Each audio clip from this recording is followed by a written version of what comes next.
কেমন আছেন সবাই? নিশ্চয়ই ভীষণ ভালো। আবার আপনাদের সাথে কথা বলতে এসেছি, যেখানে একজন নারী তার জীবনের নিরাপত্তা বা তার যাপিত জীবনের সৌন্দর্যের জন্য লড়াই করে প্রতিনিয়ত, যেখানে পুরুষ তার বিবেকের কাছে প্রশ্নবিদ্ধ হয় না, যেখানে শিক্ষার অভাব প্রতিনিয়তই নারী এবং পুরুষকে সারাক্ষণ দূরে সরিয়ে দেয় সম্ভাবনা থেকে, কাজ থেকে, শুধুমাত্র নিরাপত্তার খাতিরে।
এত রাতে এখানে কি করছো? ঘুমাবে না?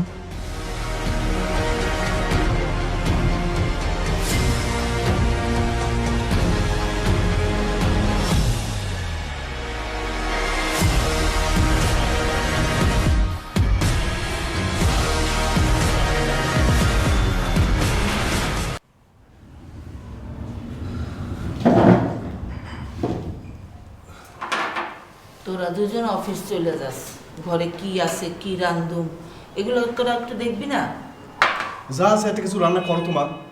এগুলো খালি গেলে আমারও জিজ্ঞেস করতেছো কেন? শাইলারে জিজ্ঞেস করো।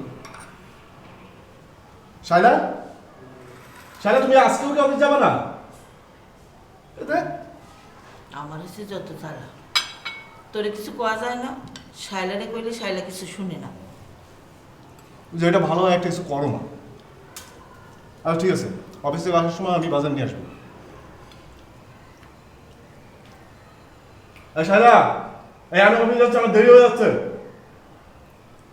তুমি যদি অফিস যাও তো একা একা যেও।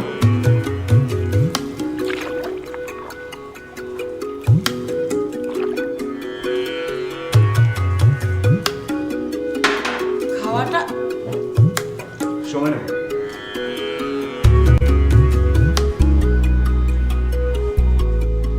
বৌমা, বৌমা তুমি যদি অফিসে না যাও আমার একটু বাজারে নিয়ে যাই তো।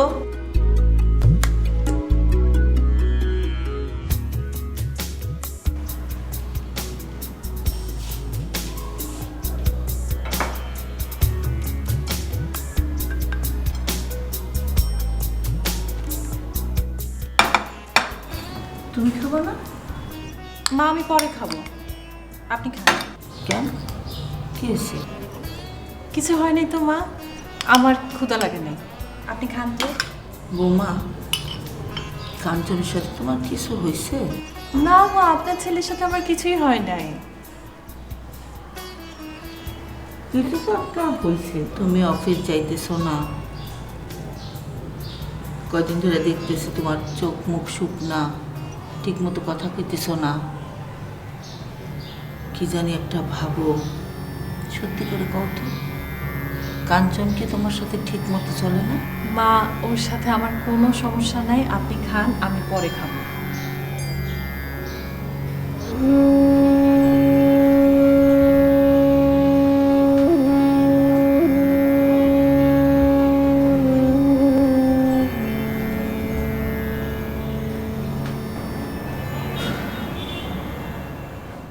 প্রবলেমটা কি আমাকে একটু বলবা? আরে কিছু তো বলবা, না হলে বুঝবো কেমনি? বললাম তো আমি আর পারছি না। আর এটা তো জানা বিষয় যে চাকরি করতে গেলে অনেক কিছু ফেস করতে হয়, আর মেয়েদের একটু বেশি। এগুলো সামলাতে শেখো, বুঝছো?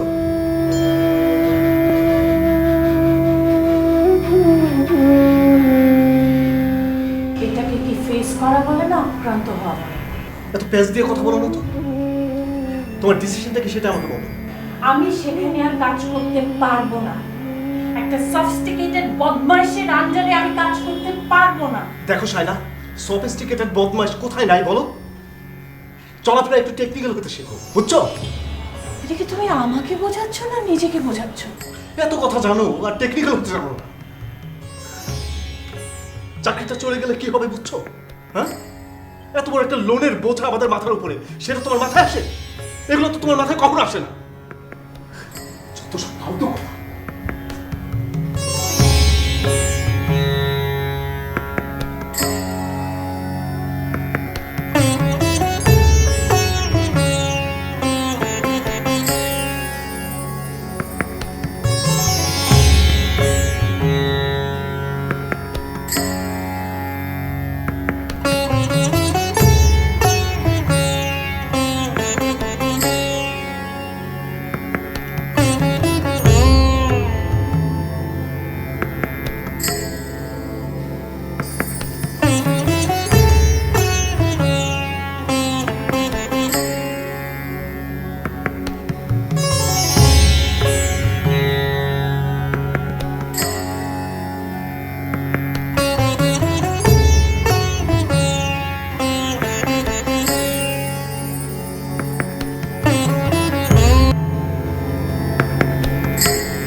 কি রে, হয়েছে কি তোর? চাটা কিছু দিন। আচ্ছা, এখন ঢাকায় থাকতে পারবো কিনা সেইটা ভাবতেছি। এসব কি কর? দেশের মানুষের মুখ দেখামো কেমনে? মা তুমি একটু চুপ করো তো, পারলে তোমার বৌমার একটু সামলাও। কেন? বৌমার আবার কি হইল? সে নাকি আর চাকরি করবে না। বুঝো সংসার অবস্থাটা কি হবে। আল্লাহ, কি করছ তুই? বৌমা চাকরি করবো না কেন? জানি না, দেখে শুনে চাকরি করে একটা বউ আনছো, এবার পারলে একটু বোঝাও। আমি কেমনে বুঝামো? বৌমা একটা শিক্ষিত মাইয়া। শোন বাবা, মাথা ঠান্ডা রাইখা তুই একটু বুঝাই। আশ্চর্য, আমি তারে কি বুঝাবো? আমার যা খাওয়ার আমি তারে কইছি, আমি আর পারবো না। কি যে করুন, মানুষের কি এত জিদ ভালো ক? আচ্ছা দেখি, আমার কথা কি শুনবো?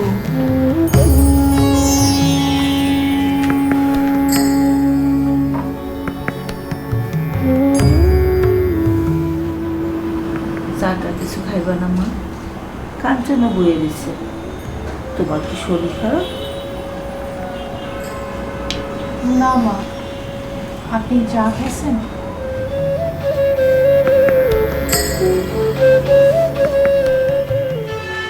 মারি, আমি লেখাপড়া জানি না, অশিক্ষিত মেয়ে মানুষ, কিন্তু আমি একটা মাইয়া, একজন মেয়ে। তুমি কাঞ্চনকে যা কইতে পারো না, আমারও কইতে পারো। মা, মা আমার বোধহয় চাকরিটা করা হবে না। কেন রে মা?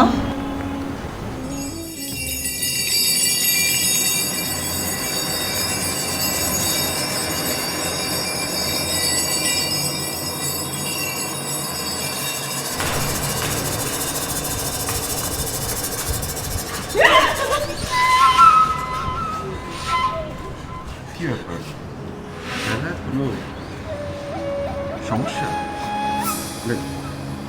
অফিসের কেউ কিছু বলেছে?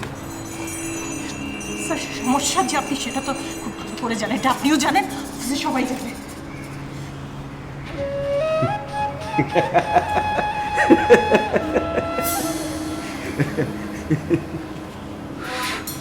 তাই না? সুন্দরী এবং সুন্দর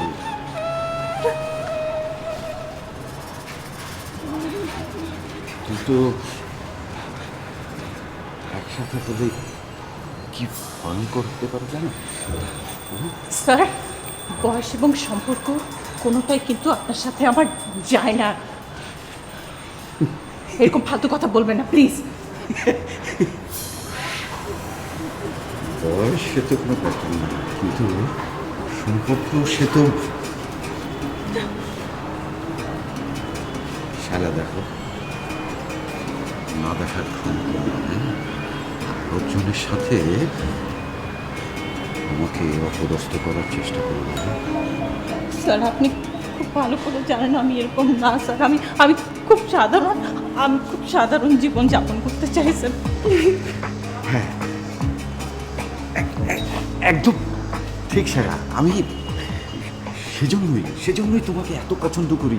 you are very simple, very ordinary. You are very unique lady.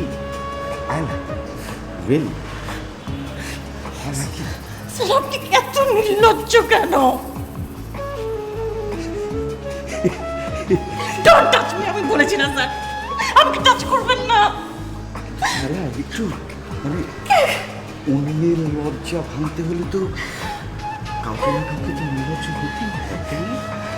Sir আপনি জানেন আপনি একটা সুরের থেকেও নোংরা, বেহায়া, নির্লজ্জ, সেটা আপনি জানেন।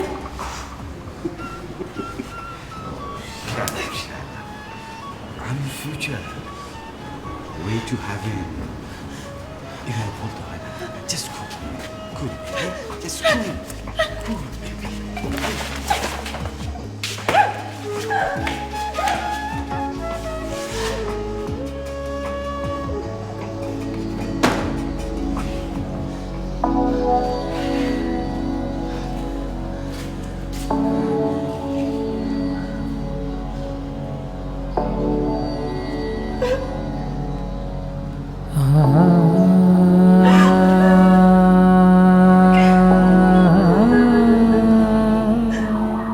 কান্না শেষ হলে কইও।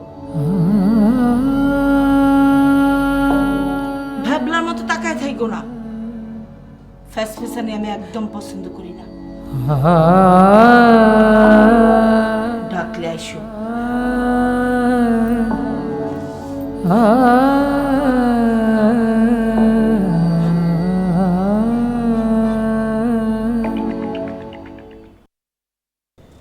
কিরে চা খাবি? দিমু। কথা কস না কেন? সবসময় নাক ফুলে বয়ে থাকিস না তো? মা, কথাবার্তা একটু চেঞ্জ করো তো। আমি মরতেছি আমার যন্ত্রণা, আর তুমি আসো চা খাওয়া নিয়ে। তোর মরার দরকার নাই, দেশেই চল।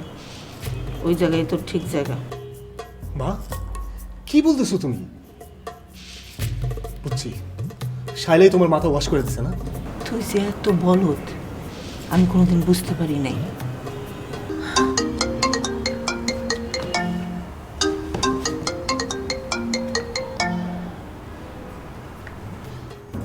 ফোন অফ ছিল কেন শায়লা?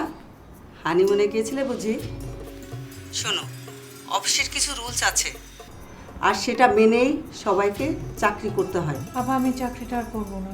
যার জন্য স্কুলের চাকরি ছাইড়া দিয়ে ঢাকায় আসলাম, আর সেই এখন চাকরি করবে না, আর বলো ধইলাম আমি। চুপ থাক, একটাও কথা বলবি না, চুপ করে বয়ে থাক। আপা আমি রেজিগনেশন লেটার 2-1 দিনের মধ্যে পাঠিয়ে দেবো। তোমাকেই আসতে হবে। এমডি স্যারের সাথে কথা হয়েছে তোমার ব্যাপারে।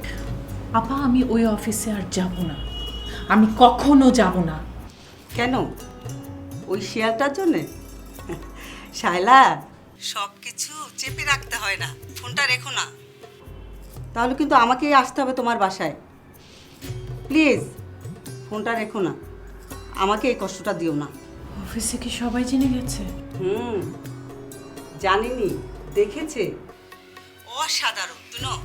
অফিসের 2টো সিসি ক্যামেরা ভালো ছিল, সেখানে দেখলাম তোমার অ্যাকশন ফাটাফাটি, ভাবাই যায় না। অসাধারণ। আমি হলে তো কখনো পারতাম না। তুমি পেরেছো, কারণ তুমি সাহসী। ইস, হারাম জাদাকে যদি জুতা দিয়ে কয়েকটা দিতে পারতা, আমি আর খুব খুশি হতাম। আপা আমার আর কি করার ছিল বলেন? আর কত সহ্য করব? দিনের বেশিরভাগ সময় যে জায়গাটাতে থাকে সেটা যদি ঠিকঠাক না থাকে তাহলে কিভাবে কাজ করব আপা বলেন? এখন তো শিয়াল মুক্ত বাগান, আর যদি কয়েকটা শিয়াল থেকেও যায় তাহলে তোমার আওয়াজে ওগুলো একদম কাটা। শালা শুনো, কালকে তুমি অফিসে আসবে, আমরা সবাই তোমাকে নিয়ে সেলিব্রেট করব। আপা আমি বৌমা, বৌমা, কাল কিন্তু অফিসে আসছো, আমরা তোমাকে কোনোভাবেই হারাতে চাই না। আপা আপা আমি পরে কথা বলি। পরে কথা না, না ফোনে নয়, কালকে অফিসে আসবা, অফিসেই তোমার সঙ্গে কথা বলবো। ওকে, গুড নাইট। জি আপা, আসসালামু আলাইকুম।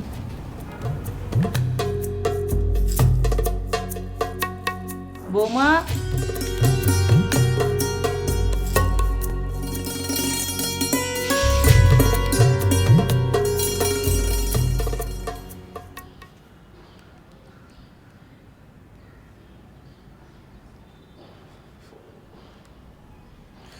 মা, এই পুতুলের মতো বসে থাকতে না আমার ভালো লাগতেছে না। যা বলার তাড়াতাড়ি বলো তো। এই তুই কোনো কথা কবি না। মা আর যাই বলেন, আমাকে চাকরি করার কথা বললেন না, আমি পারবো না। না বৌমা, যাইতেই হইব, চাকরি তোমারে করতেই হইব। না বুঝা কথা বলো না তো শালা। মা যেটা কয় সেটা শোনো, শুধু শুধু জিদ দেখায় না। এই তুই চুপ কর। বউয়ের মনের খবর তুই রাখোস? হ্যাঁ, খালি চাকরি চাকরি কইরা নাক ফুলাই রাখোস। মায়েরা কই যায়, কাদের সাথে চাকরি করে, হেরা মানুষ কেমন জানোস তুই? মা, যা জানো না, যা বুঝো না, সেটা নিয়ে কথা বলো না তো। অফিস আর বাসা বাড়ি এক না।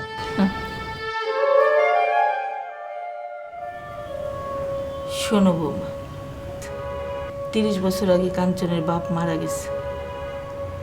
আমি দুটো ছোট ছোট পোলা মাইয়া লইয়া যুদ্ধ করতে করতে এগুলারে বড় করছি।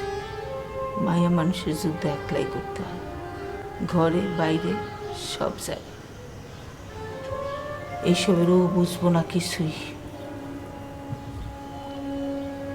জঙ্গলে থাকতে হইলে শিকার করেই বাঁচতে হয়। যে বড় শিকারী সে জঙ্গলের রাজা হয়। এখন তুমি যে জঙ্গলে আছো, শিকার করতে হইব। শিকার ছাড়া তো আমি তোমার সেখান থেকে বাইরেতে দিব না বৌমা।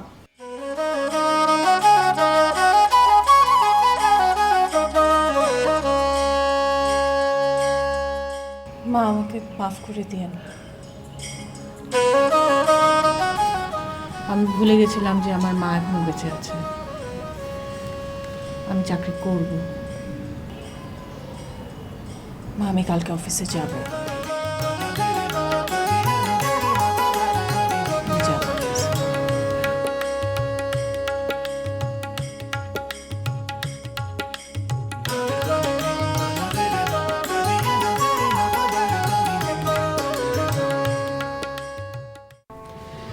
মানুষের সবচেয়ে বড় শিক্ষক নাকি মানুষের বিবেক।